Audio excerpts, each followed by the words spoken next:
irmãos, minhas irmãs, aqui no Zoom, lá no YouTube, em seus lares. Permita-me penetrar agora com uma boa energia, uma chuva de bênção, de saúde, de harmonia, de equilíbrio, de paz, nos lares de todos vocês e no nosso Brasil, coração do mundo, pátria do Evangelho. Então, para iniciarmos a nossa doutrinária dessa sexta-feira, vamos iniciar, como sempre fazemos, com uma visualização, uma pequena visualização para o nosso planeta Terra, criando uma egrégora de amor, de amorosidade, de paz. E para o Brasil, que nós tenhamos tolerância, respeito, democracia, que isso não nos afaste, a diferença de filosofia, a diferença de opinião, de escolhas, não nos afaste das pessoas, que nós possamos respeitar, cada um com a sua diferença, com a sua necessidade, com sua consciência, com seu pensamento, e vamos todos juntos, seja de um lado ou de outro, nos juntarmos para promover um Brasil de paz, um Brasil de evangelho, um Brasil de muito amor e de muita democracia. Vamos pedir a Nossa Senhora, nesse momento, ao seu Filho ungido Jesus, derramarem por todos os cantos do planeta a paz, o amor, a harmonia, o equilíbrio, a saúde mental, a saúde emocional, a fraternidade universal, hoje, amanhã e sempre. Que assim seja. Queridos, hoje nós vamos fazer uma pequena reflexão, uma simples reflexão, que Emmanuel destaca num dos capítulos do livro Religião dos Espíritos, que é um comentário que ele faz sobre cada item do livro dos Espíritos, pela passagem do centenário do livro dos Espíritos. Então ele escreveu Religião dos Espíritos. E qual é a religião dos Espíritos para você? Que seja o amor, que seja a paz, que seja o respeito, que seja a fraternidade universal, e que possamos nos percebermos filhos de Deus, apesar de termos nossas diferenças. Mas perante Deus somos todos iguais. Então, ele vai nos conduzir a um pensamento filosófico, religioso, fantástico, que fala que, assim como a árvore precisa se equilibrar nas próprias raízes, nós também guardamos no nosso coração, na tela do nosso momento atual e presente, nós temos muitas recordações do influxo do passado. Nós trazemos dentro de nós um esquecimento do que nós praticamos, do que nós fomos em vidas pretéritas.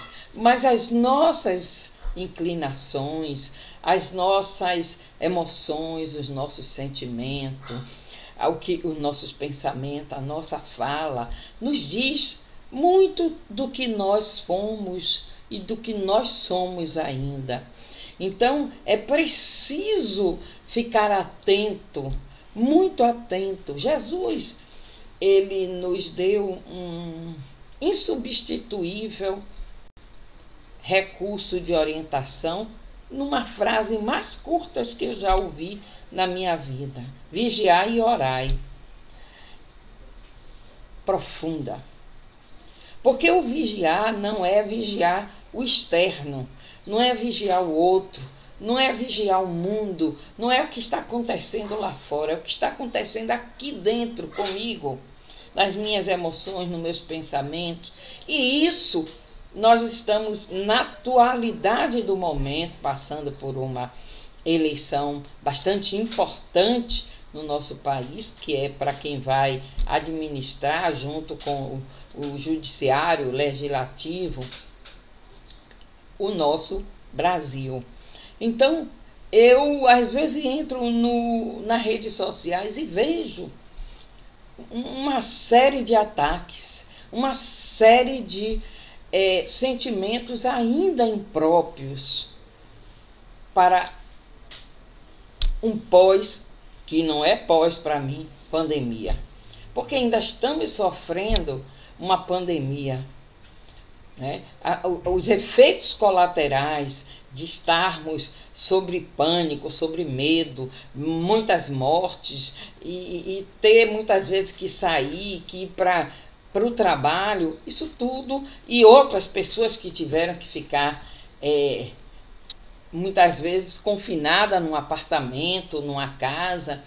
Isso tudo trouxe um prejuízo muito grande, inimaginável para o nosso campo psíquico, psicológico, emocional. Então, o problema da tentação não é o objeto, não é a paisagem exterior. Ele está dentro de nós, na trama das sombras em que muitas vezes envolvem o nosso pensamento, a nossa palavra, as nossas emoções. E nas redes sociais, como eu estava dizendo, estou vendo uma chuva de sentimentos impróprios, de pessoas sendo bloqueadas, de pessoas brigando. Eu sou Bolsonaro, eu sou Lula, eu sou Lula.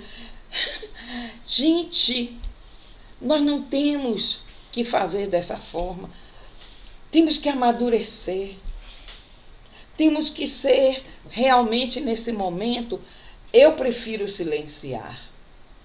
Eu acho que nós não é um silêncio de omissão, de passividade, mas um silêncio para que uma pessoa ofendeu a outra na rede social, e eu estava conversando com essa pessoa, que é minha amiga, e outra pessoa ofendeu ela, aí um monte de pessoas, 26 postagens ofendendo aquela pessoa e dizendo coisas impróprias, porque nós estamos muitas vezes recebendo essa chuva de energia. Nós não ficamos, a tentação, repare, ela não vem do externo. Mas o externo, se nós não estamos prontos aqui dentro, não estamos com as bases da nossa disciplina, da nossa consciência, da nossa força em não deixar ser asfixiada, essa força, essa vontade, pela força do outro, pela vontade do outro, eu vou ficar neutra. Eu vou conseguir neutralizar o ódio do outro em mim. Eu vou conseguir neutralizar a raiva do outro em mim. Mas se eu tenho em mim esses gatilhos, é a pior arma. São os nossos gatilhos de desamor, de ódio. Então, essas mesmas ondas de força que experimentam muitas vezes essas pessoas, muitas vezes pode não acontecer nada com você. Você pode dizer, meu Deus, vou fazer uma prece. E é isso que eu tenho feito, é rogar a Deus me dar força para que eu consiga a minha interferência de oração modificar essa paisagem. Paisagem da família, dos amigos, dos vizinhos. Por esse motivo, muitas vezes, é que as coisas incomodam a gente. Então a gente diz assim, eu ouço muito isso. As pessoas quando fazem atendimento, elas dizem assim, eu estava bem, aí meu cunhado apareceu, veio com a camisa de Bolsonaro, sabe que eu não sou Bolsonaro, veio na minha casa. Gente, Pelo amor de Deus. Por eu não gostar de camarão, eu não vou deixar de entrar num restaurante que sirva camarão. Ou sair com alguém que vai solicitar no cardápio um prato com camarão. Gente, nós somos livres. Nós somos livres. E essa liberdade tem que ser... Quando a gente grita, eu quero liberdade, você precisa primeiro ter liberdade. Para que você entenda o que é dar liberdade ao outro. Para que ele faça o que ele dá consciência.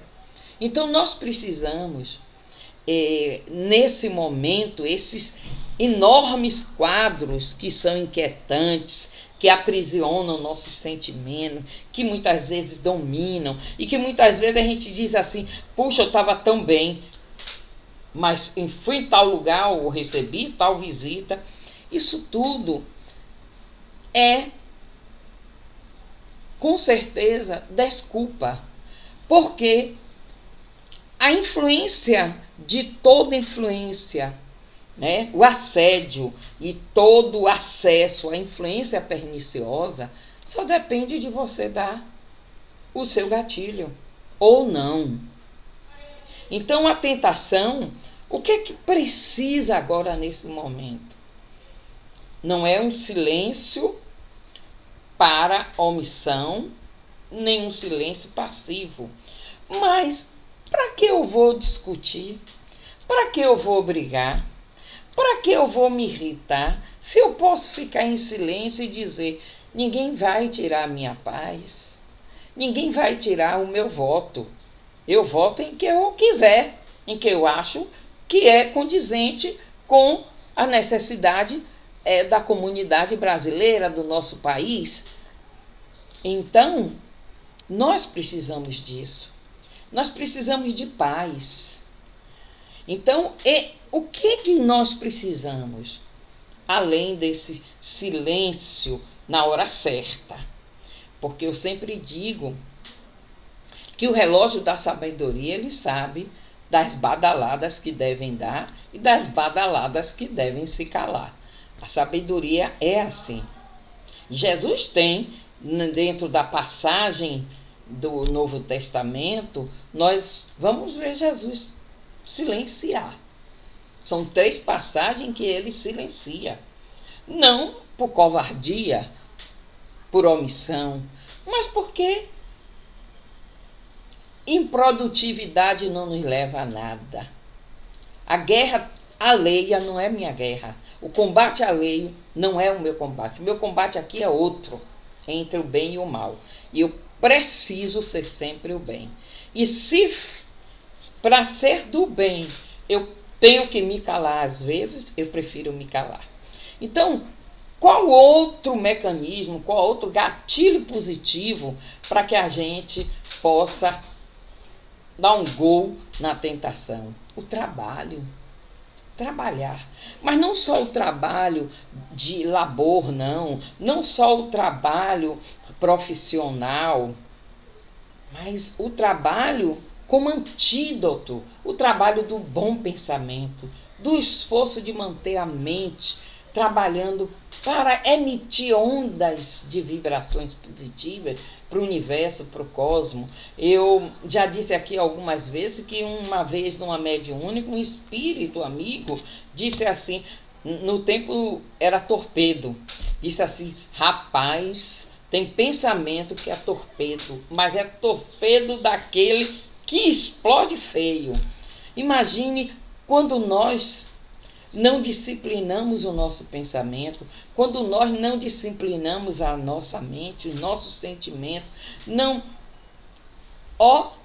poldamos as arestas, não fazemos aquilo que devemos fazer, esse sentimento de raiva, esse sentimento assim, ele tá ramificando muito, é perigoso, eu vou dar uma paudada nesse sentimento com fulano, com Beltrano, eu vou deixar de entrar nas redes sociais, vou me manter em vibração pelo Brasil, em vibrações de amor, de paz. Se você tem um presidente que você quer votar, faça oração para ele, seja qual for o presidente.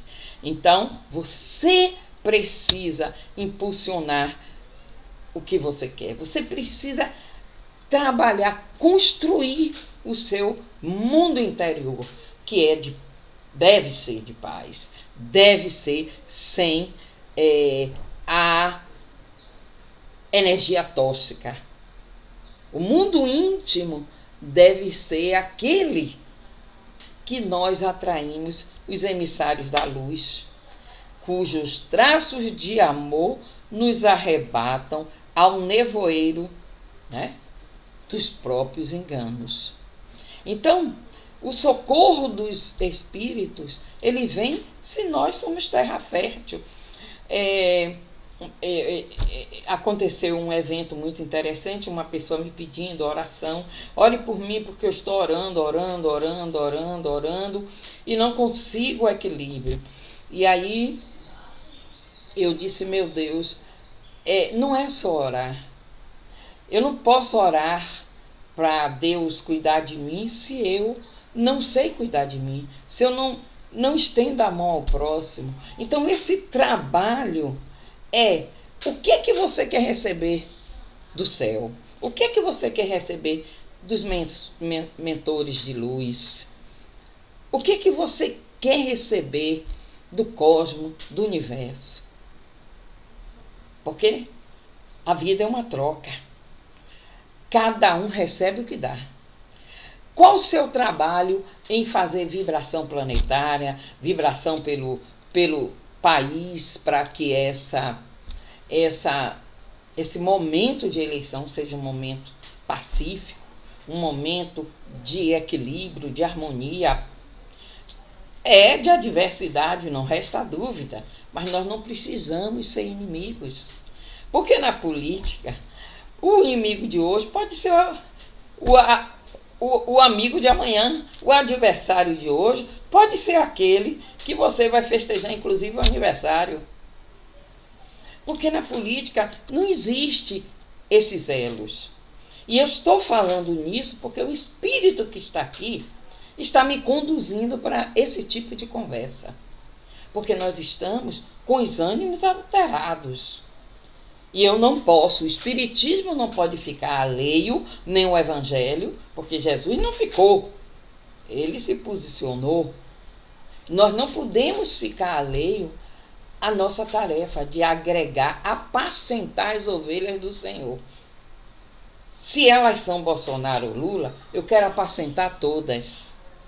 Porque todos são meus irmãos. São filhos do nosso Pai e Mãe, divina presença do universo. Então, apacenta minhas ovelhas. Isso é profundo, e em política e em religião é mais profundo ainda. Porque apacentar os homens, fazer com que aquele rebanho, seja de um lado ou de outro, se unam por um objetivo maior, é o que nós precisamos. É pedir para que todos nós não caiamos na tentação, mas que sejamos o remédio. O remédio é o amor, sempre, sempre. O amor, a não violência.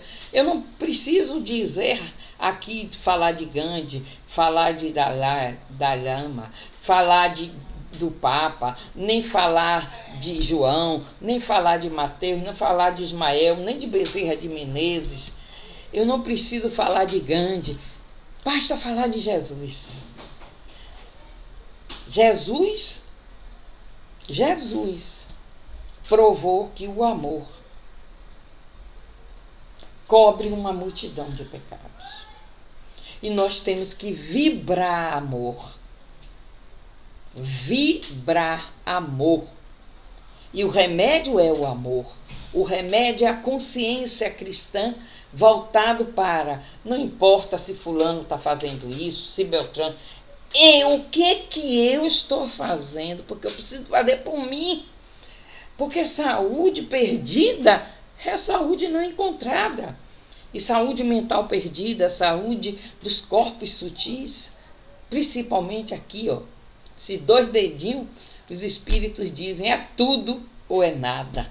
Então, é preciso ter saúde. Eu não posso perder minha saúde porque o dia 30 vai passar. Vem o dia 31, dia 1º, dia 2, dia 3. E se eu perder a minha saúde, se eu perder os meus afetos, brigando por uma coisa que eu posso trabalhar de outra forma.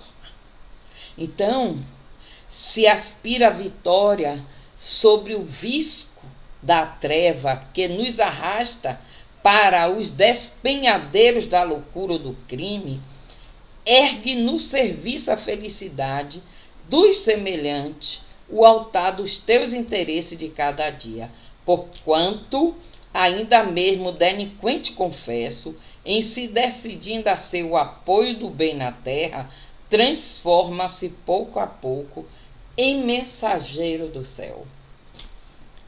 É, mano, fantástico. Não tem melhor remédio. Não adianta a crítica, o julgamento, entrar nessa de ficar em discussões improdutivas. Pensemos em Jesus. Pensemos em Jesus. Que fantástico exemplo e modelo de amor, de indulgência, benevolência, caridade, servidão ao céu. Entendeu a todos e livre deixou a todos para decidir. Quando ele se encontra com Judas, na psicosfera de Judas, tinha lá selado a traição. Mesmo assim, contra 6 votos dos discípulos que já estavam no seu grupo, ele disse: se ele deseja ser um de nós, ele será. E deu oportunidade a Judas. Fantástico. Porque, ao final das contas, Judas não traiu Jesus. Judas se traiu. Então, a mesma coisa ele disse a Pedro: Pedro, antes que o galo cante, tu me negarás 3 vezes. Mas ele não prendeu Pedro. Ele não impediu Pedro de negar 3 vezes. Porque cada um é responsável pelas suas escolhas, pelos seus atos, por tudo que faz. Ninguém planta laranja e vai colher espinhos. Nem ninguém planta espinhos e vai colher maçã. A lei de Deus é justiça pura. Então, vamos plantar a semente do amor, porque plantando amor, só amor colheremos. Muita paz. E vamos para o atendimento espiritual. Aproveitando, fechar nossos olhos e vamos imaginar aqui. Se eu tivesse uma gravura, eu botaria do Brasil. Ele todo em branco, pela cor da paz, pela cor da neutralidade do ódio, da raiva. E colocaria um coração rosa, a cor do amor incondicional, da amorosidade. E pediria a Maria, e pediria a seu Filho ungido, que nos sustente nesse amor incondicional, que nos dê força para repudiar as tentações e nos propiciar a oportunidade para sermos médicos de nós mesmos, porque o remédio está nas nossas mãos. Somos nós o milagre, somos nós o remédio. Volte em paz, vá em paz, leve a paz e todos seremos vencedores no dia 30. A paz e o amor em nossos corações. Que o círculo branco da paz e da harmonia se feche e se expanda através de nós. E que a luz de Jesus e de Maria nos envolva, nos ampare, nos acalme e nos dê dias de muita paz. Que assim seja e assim será.